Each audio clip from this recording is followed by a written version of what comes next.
Hello and welcome back. In the earlier video, we saw how desire and words collide. The Rakshasa thought Puloma was his, even though she was married to Sage Bhrigu. The Rakshasa did not understand this, nor was he willing to. He waited for the moment when he could assert what he believed was rightfully his. Time passed. Puloma, happy in her married life, conceived. And then, one day when Rishi Bhrigu was absent, the Rakshasa seized the opportunity. He approached Agni and wanted an answer. Agni said what was true. Whatever was past, was gone, and that the union with Bhrigu was sanctioned and meaningful. Now, Puloma belonged to Bhrigu and no one else. These words of Agni started a chain of fear, anger, and action. Before we go on with the video, remember these lessons. Do not cling blindly to words. Understand their meaning in the present. Remember, desire unchecked by understanding can lead to ruin, not fulfillment. Speaking and honoring truth is necessary, even if it provokes anger or fear. Silence is not always protection. And so begins the next chapter. When the Rakshasa transformed into a ferocious boar, threatening to seize what he believed was his. From this, we see the sparks of transformation.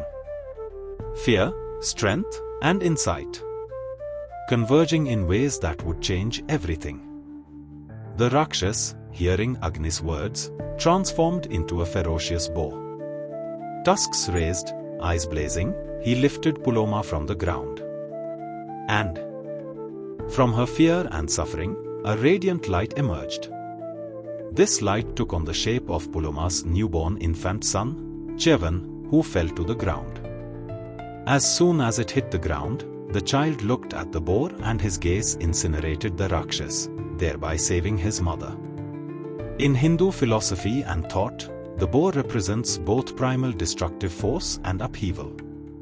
In this story, the Rakshasa embodies the destructive side, desire, aggression, and literalism without understanding. His power is immense but untempered, showing that strength alone is blind and self-defeating. The name Chevan literally means the one who fell or slipped out. This is deeply symbolic. What appears as weakness or a fall to the ground can become a source of strength and transformation. His birth emerges from trauma, yet this very vulnerability becomes the means to overcome the threat. Life often turns what seems like a fall into the foundation of power. The Rakshasa had held on to the past and was unable to see the truth of the present. He mistook words for reality, missing the context. His destruction shows that rigid adherence to the letter, without understanding, leads to ruin. Even the smallest, seemingly fragile presence can shift the balance.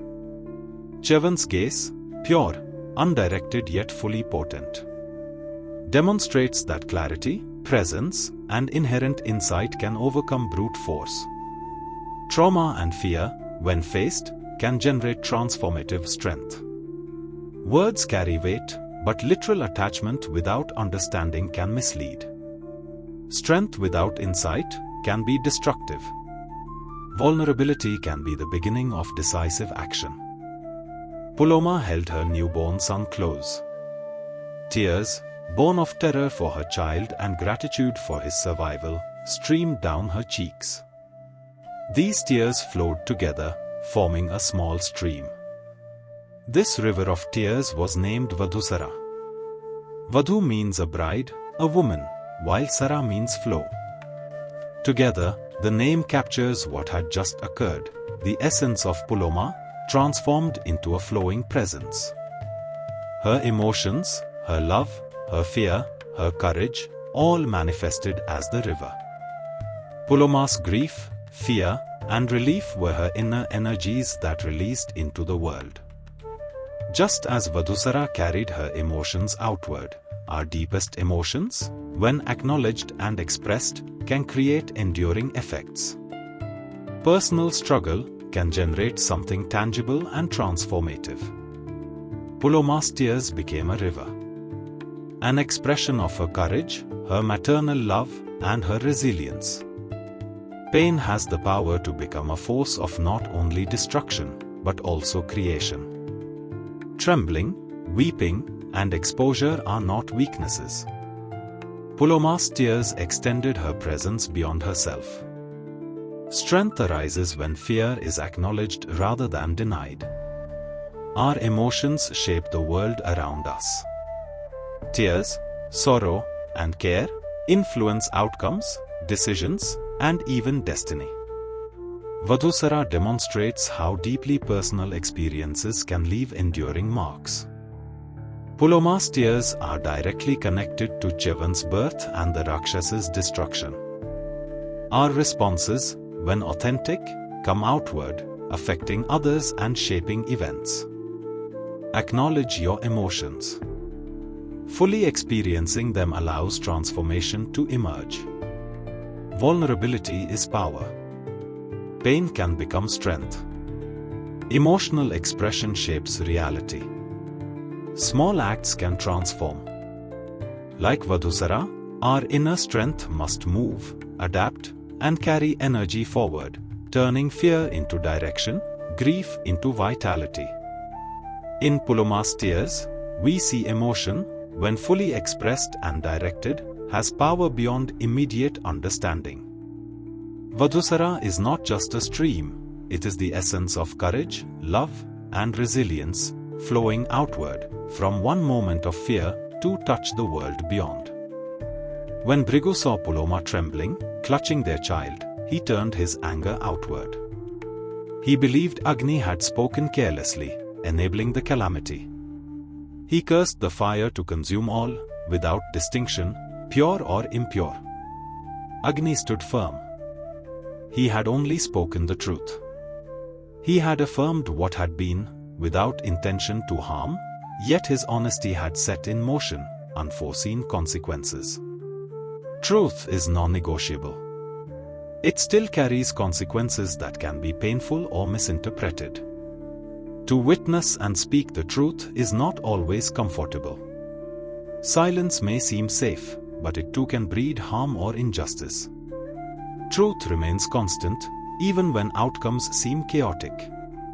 Like fire, it illuminates, consumes, clarifies, and can appear threatening to those unprepared for its effect. Yet it is not corruptible. It transforms, but it does not defile. Human anger often misdirects toward truth itself. When we judge truth for the pain it causes, we may fail to see that the real challenge is our own relationship to it. Agni does not avoid difficulty. He remains steadfast, demonstrating that strength and integrity are inseparable from responsibility and clarity. Agni withdrew from the world. The absence of fire halted rituals, leaving priests and gods in confusion. Brahma intervened, affirming that Agni could not be defiled.